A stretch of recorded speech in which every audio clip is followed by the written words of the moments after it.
Today, Kelly Kulick and I will be talking about making something out of nothing, the inconclusive fallacy.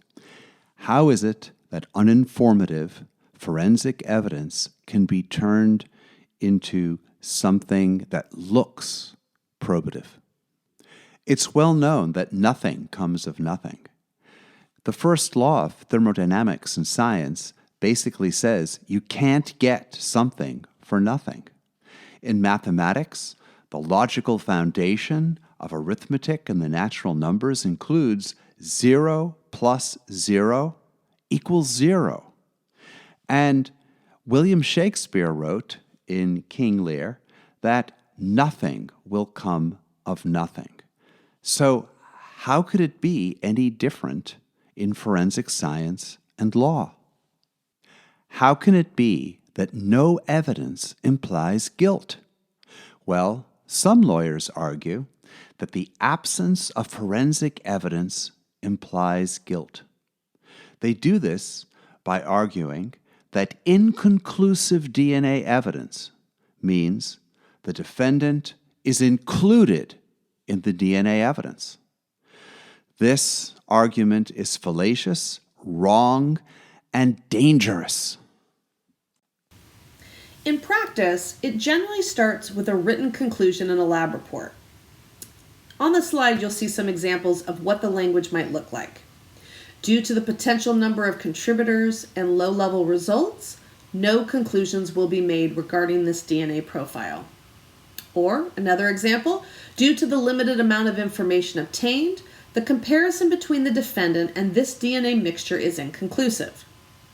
As discovery provided to opposing counsel, this wouldn't be seen as damaging or inculpatory. Should be end of the story. At trial, however, the proffering attorney then introduces this inconclusive result through their expert. The expert confirms that the testing is inconclusive or that no conclusions can be drawn. The attorney then goes further and has their expert agree that based on these inconclusive or no conclusion results, the defendant cannot be excluded from the DNA evidence. In closing arguments, the lawyer either implies or explicitly tells the jury that since the defendant cannot be excluded, he must be included in the DNA evidence and therefore is guilty as charged. The attorney provides a narrative of guilt not supported by science. The lawyer has transformed nothing into incriminating evidence. This logical fallacy misapplies the law of the excluded middle. The lawyer is incorrectly saying that the defendant must either be excluded or included from the evidence. There is no other possibility. This is shown in the boxes on the slide in blue. But there is a third possibility. The evidence is inconclusive, shown in the box in red, and so no excluded or included determination can be made. Lawyers and jurors do not sit well with this. We like things binary, true, false, guilty, not guilty. But the reality is even in our jurisprudence, there is a third possibility. Guilty, not proven. We must ensure that scientific testimony and evidence is relevant and reliable. Here, there is too large an analytical gap between the inconclusive result and the inference of guilt. Forensic scientists obtain identification information from DNA evidence. They do this by examining the evidential support for a hypothesis and its alternative. The hypothesis is typically that the defendant is included in the DNA item. The alternative is the opposite, that the defendant is excluded from the DNA evidence. Scientists use computers to balance this evidence from the DNA data. On the left, we see that there could be evidence support for a person being included. That's the hypothesis. On the right, the balance scales are showing the degree of evidence support for the alternative, that the defendant is excluded. And sometimes these balances equal, and there's equal weight for both the hypothesis of inclusion and the alternative of exclusion. The data support for included and excluded are equal. In that case, the likelihood ratio, this balancing of the evidential support of hypothesis and alternative, equals 1. A zero match statistic implies zero information. The standard additive measure of information in science is the logarithm of the likelihood ratio. The logarithm of the LR measures information. When that likelihood ratio equals 1, then the logarithm of the number 1 equals 0. The log LR is 0, and the evidence has 0 information. So there is 0 information about inclusion or exclusion. 0 is not a positive log LR that supports inclusion. 0 is not a negative log LR that supports exclusion. A 0 log LR means a zero match statistic, which means 0 information. In forensic science, informative DNA evidence often goes unreported. Many crime labs do all the work of their DNA analysis, and then they do the statistical analysis and make comparisons, and they obtain likelihood ratio values that are important information for the trier of fact.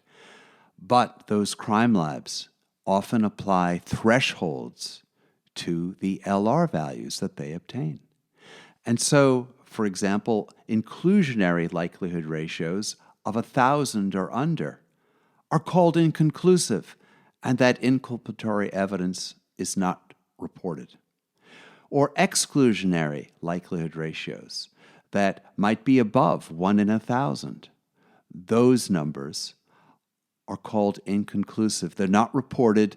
The triers of fact never hear about this critical evidence. Information is discarded.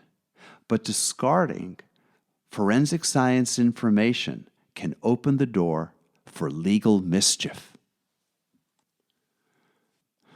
Under the Daubert standard of admissibility for scientific evidence, error rates are a major prong. Error rates enable the reporting of all likelihood ratios. Scientists can report an error rate that provides a frequency context that makes the evidence understandable to a trier of fact. This frequency context can answer a question such as, what's the chance that someone who didn't leave their DNA, like someone on the jury, would have a match statistic as strong as the one reported against the defendant? Error rates help prevent the unscientific transformation of informative DNA evidence into inconclusive results. Results that should be reported can be reported no matter how small the match statistic is, as long as there's a contextual error rate. You can read about the fast and accurate calculation of error rates for DNA likelihood ratios in my 2018 paper published in the Helion Journal. When we look at the definition of relevance under Federal Rules of Evidence 402, it is clear that an inconclusive forensic non-result is not admissible evidence. It has no tendency to make a fact more or less probable than it would be without the evidence. The testimony from the expert regarding the inconclusive result is that the defendant cannot be excluded, but we know also that the defendant cannot be included. The result brings us no closer to an answer on the defendant's guilt or innocence and should be excluded. As I will discuss further below, some attorneys will argue the inconclusive result is necessary to show the government's investigation was thorough and complete.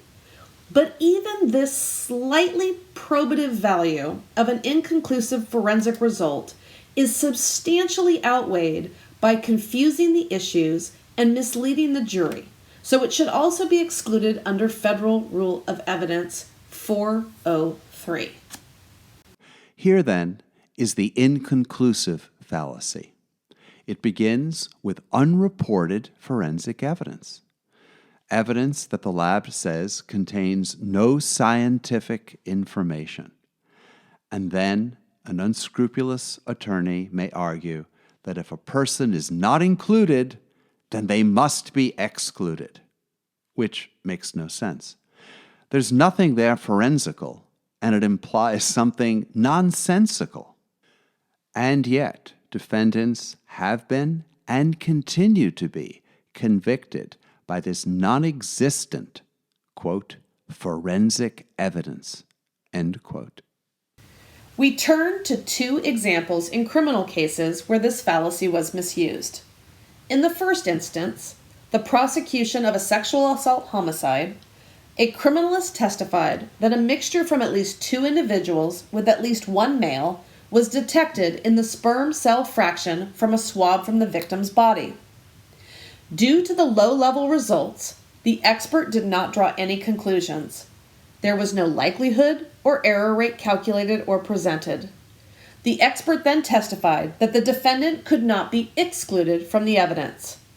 In this case, the testimony went even a step further, where the jury was shown a chart of alleles called at each locus for the evidentiary sample, compared to the defendant's DNA profile, even though the defendant was neither included or excluded, and a statistic not provided.